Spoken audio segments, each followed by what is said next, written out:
comfort zone. We wanted to get you out of this mentality of, I have to be trained in something, because we deal with that. We deal with PhDs, masters, academics, senior faculty who think, I can't start a business. Business is not my field. I'll get a business guy to do a business. My job is just technology. No, that is no longer the case. Everyone has to have this in mind all the time. This is important for all of us. Okay. And another point is, so children don't judge themselves. They don't fear to try. Well, we do, because we know too much. We know that if you tried something, there are wrong outcomes, there are negative outcomes, and there will be punishment, there will be damage. So we fear that, so we don't try. But when we want to innovate, we actually need to put that fear aside, so we can take risks, so we can try something new. So starting with that, our session today is about building an innovative business model. Okay, so of course, we're all familiar with the business model canvas. So how many of you here have worked on this before? Just so we know. Show hands, be honest. Okay, how many here already have a project or a startup that they are working on? Entrepreneurs, show yourselves. No use hiding. Okay. So today will not be only about what is the business model and why was it created, but I want to ask you, so why was this canvas, this piece of paper created? Yeah. Why do we need it? Why do we use it? Why did someone think of it? Simply to organize your business. So instead of doing that big business chart and plan and so the whole thing, and usually only business people can do it, so they're trying to familiarize it with a regular kind of person who can just simply fill out the blanks. Well, it's not just filling out the blanks, but yeah. So this canvas simplifies the whole business. So before that, when we wanted to do a business, you could have just created a product and said, okay, so now this is supposed to sell. But you don't know how you're going to sell it or to whom, or how this actual product is going to reach that kind of people, or the back end, how are you going to manufacture it? So there are a lot of details that if you're not familiar with business or you're not an expert in it, that will just slip out of your mind. But this piece of canvas will help you take a bigger picture on the whole business. So a lot of people confuse business models and business plans. So plan is a document, a very, very long document that details everything you plan to do. While a business model is the way you do it, and this can change a lot. It's flexible, yeah. So people who are not, or when people who just start to start a business, or who are, we call clueless, think that if I have a product or a service, it will sell and customers will come. And they have this mindset. So I just created this very beautiful cage and I'll sit there and people will come. But it's not like that. We need to work on other aspects so our product can reach the people. How many times do we see that every day? Of someone coming with his great idea, with his great technology. I've got a patent on this. Particularly those guys in academia who are working with faculty, we tend to get, I'm sure Abdulrahman can relate a little bit. King Abdulaziz, all the faculty coming over, I have this intellectual property, this patent, here you go. Tell me when to receive my bags of money. Here's my address in case you need to ship it. How do you deal with those people? Well, you have to be honest with them. Tell them there's no way that this will happen unless they give time and commitment and effort and so on. And, well, I think it's a mentality thing. So you have to work and try to, make them understand that they have to work. They have to do it themselves, basically. Because the perspective that matters is not mine, it's not yours, it's not the entrepreneur. In the end, it's the person who will use it. So talking about perspective, what do you think of this photo? What was happening here? Anyone, any thoughts? What do you think? You think it's clear, right? You think everybody has the same idea of what was going on here?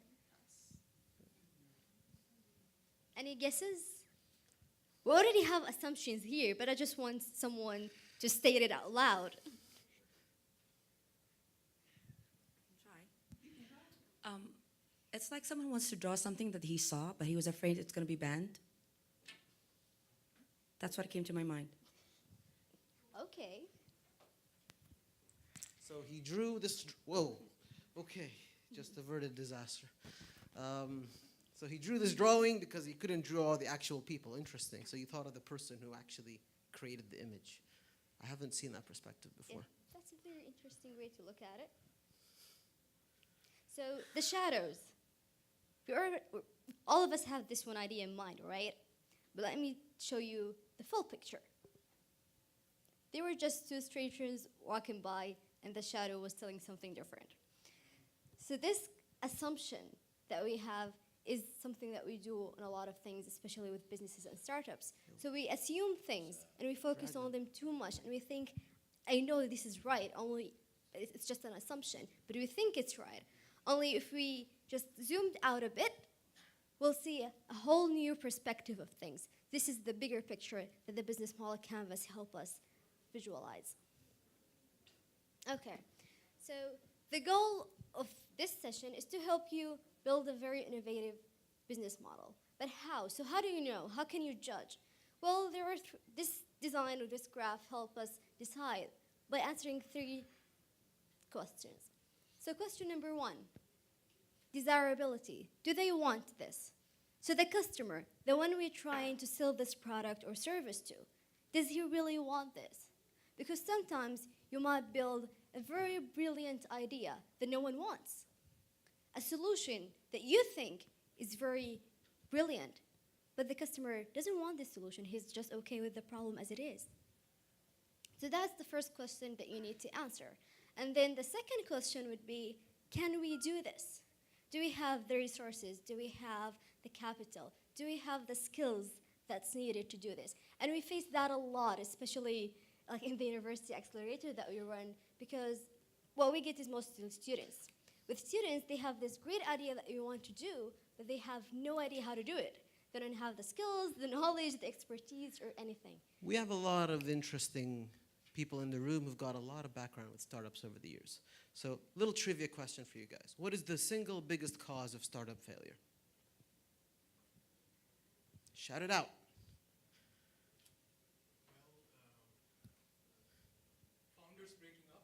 Founders breaking up, founder disagreement, 100%. Thank you very much. Very few people get that. That is the single biggest killer of startups. Number 2. What's number 2? After founder disagreement. Yell it at me, sir. Running away? Running out of money. Okay, you scared me. Take investor money, run away. Okay, which investor are you talking to? Abdulrahman? Building something no one wants. Yeah, so running out of cash is usually the third one, and it's usually a consequence of the second one, which is building something no one wants, because it's so captivating. Any engineers in the room? Any recovering engineers? Okay, engineer. So we are most vulnerable. Engineers love to build something, and they love to add intricacies. Oh, we could do this, and we could do this, and in case this happens, you could have this functionality. It's intoxicating, but it's also, it can warp your brain. It can give you myopathy. You don't see anything else. You get tunnel vision, focusing on the product. As soon as the world sees this product, they will not be able to function. When someone sees this product, this clouds will part, the light will shine, and they will know that my product is the one. So the most important thing here, please, all of you, desirability. If you don't have desirability, the other 2 don't matter. Now, I'm not saying build a zero-gravity device or build something that, build a time machine or build something not scientifically feasible. There's a lot of these scientifically impossible scams on crowdfunding websites, whether it's the gills that produce oxygen, whether it's these things that produce water from thin air, and you get all of them. But usually the one that trips all of us up is desirability. So we're going to start with that and then build outwards. And it actually works both ways. So sometimes you might build something that nobody wants, or you might overbuild something. So there is a case that we had with 3 PhD students at KAUST. They spent 3 years in the lab creating this great technology. But after the 3 years, when we went and actually talked to the customer, they had like maybe 10 functions, and they discovered that the customers only want one function only out of the whole 10 list. So they told them, I can give you the same for the same price. No, no, no, we just want this one feature. It's really important to us. It will save too many lives. I don't want to do anything with the rest. So they could have saved themselves money, time, and resources instead of building this very brilliant device or technology. So it happens both ways. And it always gets back to understanding the customer and the needs that it actually exists. I mean, if you, so the startup in question is Sadim. You're going to see them on stage competing tomorrow in the finalists. So please, when you see them on stage, clap very loudly. They work very hard for very long. Okay, so the last question would be, should we do this? Meaning, will we get an outcome out of this? Whether financials, whether whatever, like criteria do we have? And we face that a lot. There are a lot of, let's say, immature people with great ideas, but this idea doesn't sell, or doesn't sell enough. But they want to do it because they love it, which is good. But we need something extra than just the passion for this. Okay. So another concept that really helps when you try to build your own startup, and especially when you try to build something very innovative, is the why. So there's this book, and there is a very interesting TEDx talk on it. This golden circle has 3 elements. It first starts with the what. So everybody and everything knows the what. If you're talking about this glass, we know what it is, right? So it's made of glass, and we know the shape. And then the question how, we know how it's made, at least most of us. But then the why is the element that is most of the time missing. So why was this thing created? Another question is, so do you know why Steve Jobs created the iPod? Because he loved music. He wanted to listen to music, and he wanted all of his music with him all the time. This is his why. And this why generated a very good technology and device that a lot of people love because they share the same why. So he had the concept behind the technology, and all he did, he created a technology.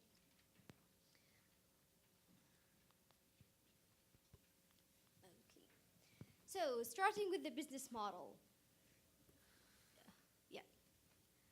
So the business model canvas consisted of 9 blocks, but these 9 blocks could be divided into 4 major, let's say, sectors. So the red ones are the customers. These 3 blocks focus on the people we want to sell to.